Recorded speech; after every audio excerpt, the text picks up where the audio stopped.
Bonjour à toutes et à tous, vous écoutez Cinécast, le podcast qui chaque semaine vous recommande des films à voir au cinéma, en streaming ou en VOD. Ici Thibaut en direct du festival de San Sebastian. Et aujourd'hui, je vais vous parler d'un film qui s'appelle Fingernails, un film réalisé par Christos Nikou, un réalisateur grec dont c'est le deuxième long métrage et dont le premier, Apples, avait fait l'ouverture de la section Horizonti du festival de Venise il y a 3-4 ans, quelque chose comme ça je pense, ou 2 ans peut-être.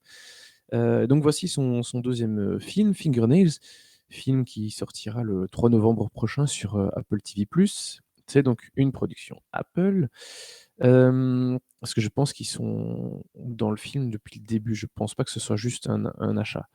Peut-être que je me trompe, hein, mais voilà, j'avais l'impression que c'était, une «vraie production» entre guillemets Apple TV+.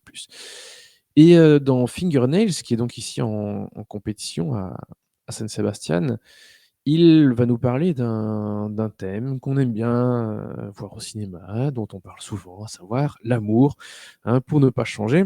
Sauf qu'il le fait un petit peu différemment, d'une façon qui n'est pas sans rappeler un de ses compatriotes, hein, à savoir, Yorgos Lanthimos, notamment dans le film The Lobster. Alors les deux films n'ont rien à voir, hein, je le dis d'avance.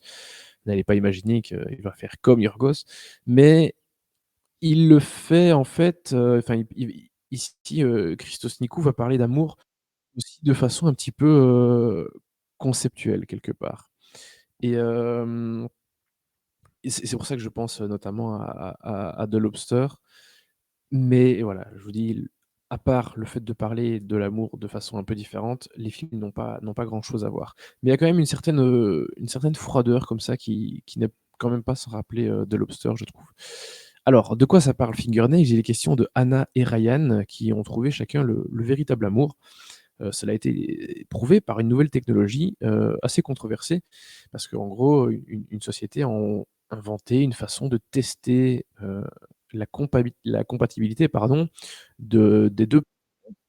Et heu en fait, Anna, elle est quand même pas sûre des résultats. Donc en fait, c'est soit, 0 soit, 50, et ou 100. 50 évidemment, ça veut dire heu, qu'il y en a un des 2 qui aime l'autre, mais que c'est pas 100 réciproque, hein. Donc là est la petite différence. Et donc Anna est pas certaine de ce résultat, 100 qu'elle a avec son partenaire, avec Ryan. Et donc elle va accepter, alors qu'elle est prof, elle va accepter un poste dans cet institut de test de l'amour où elle va rencontrer, Amir qui va être, donc son collègue, qui lui-même aussi a un super résultat, enfin une belle vie avec une compagne et cetera. Bon, vous voyez déjà un petit peu, les problèmes venir, et c'est évidemment tout le sujet, du film. Alors il y a pas de bande annonce, et donc j'enchaîne directement. Mais alors c'est quelque part le problème, et en même temps c'est ce qu'on aime bien dans ce genre de film, c'est qu'on voit un petit peu, on s'imagine déjà en tant que spectateur les différents problèmes que vont pouvoir rencontrer les personnages. Le rapprochement évident entre Anna et Amir, le questionnement, enfin les questionnements que peuvent avoir chacun par rapport au test. Évidemment, Anna par rapport à sa propre relation avec, Ryan, hein. Donc pour rappel, ils ont obtenu un score parfait, hein, 100. Ils avaient fait le test quelques années auparavant.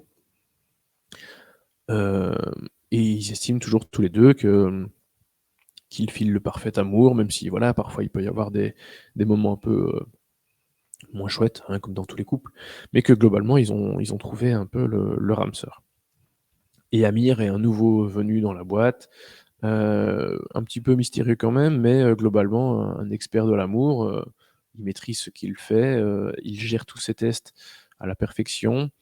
Et et donc voilà, c'est un peu une évidence pour lui de travailler dans cet institut, de test, de compatibilité de l'amour.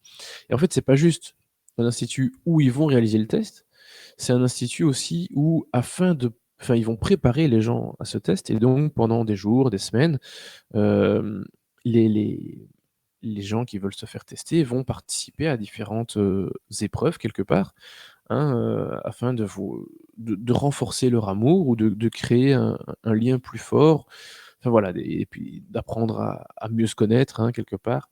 Bref, toutes sortes de techniques et d'outils, pour essayer de réussir le test, en fait, parce que chacun évidemment espère, enfin il pense déjà avoir trouvé le partenaire idéal et espère donc avoir, un score de 100, qui viendrait confirmer, cette relation. Après évidemment, dans cette société, tout le monde ne fait pas ce test et plein de gens qui sont contre et qui ne veulent absolument pas passer le test. Bref, le fait de travailler ensemble, va rapprocher, Amir et Anna et ce qui est intéressant évidemment, c'est de savoir, ce qui va se passer exactement entre eux et comment, chacun va s'en sortir par rapport, à son partenaire, à son boulot, voilà. Comment ils vont envisager, la suite, leur, façon de travailler et cetera. Ce que j'aime bien dans le film, c'est que, ben, Nikou forcément s'interroge, en se faisant s'interroger, ses personnages.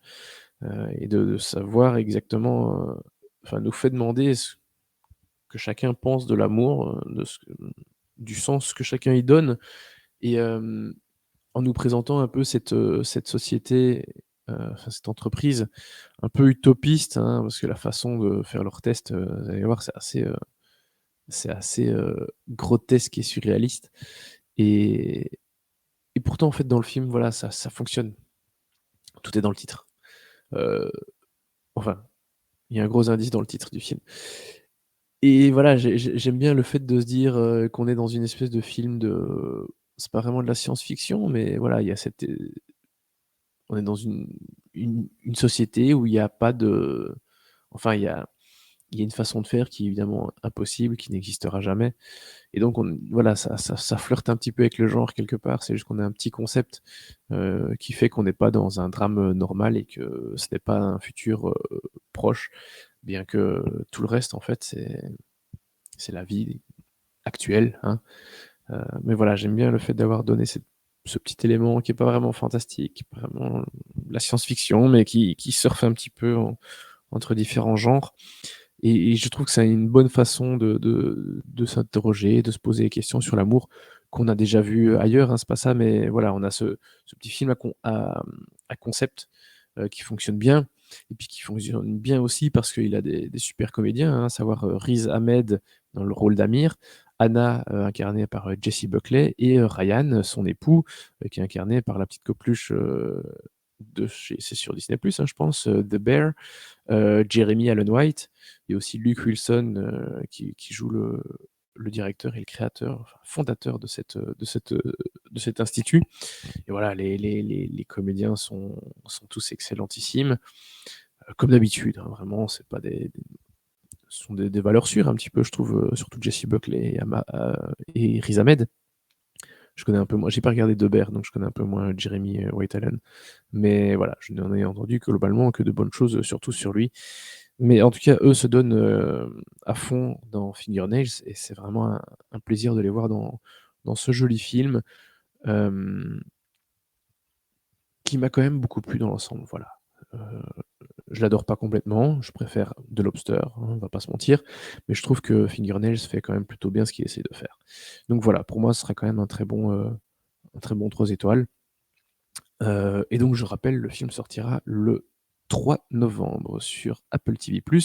Sur ce, je vous dis à très, très bientôt pour des nouvelles, critiques en direct du festival de San Sebastian et n'hésitez pas à nous suivre, sur les réseaux sociaux avec le handle @cinecastbe et nous écouter sur les différentes plateformes de podcast. À très vite.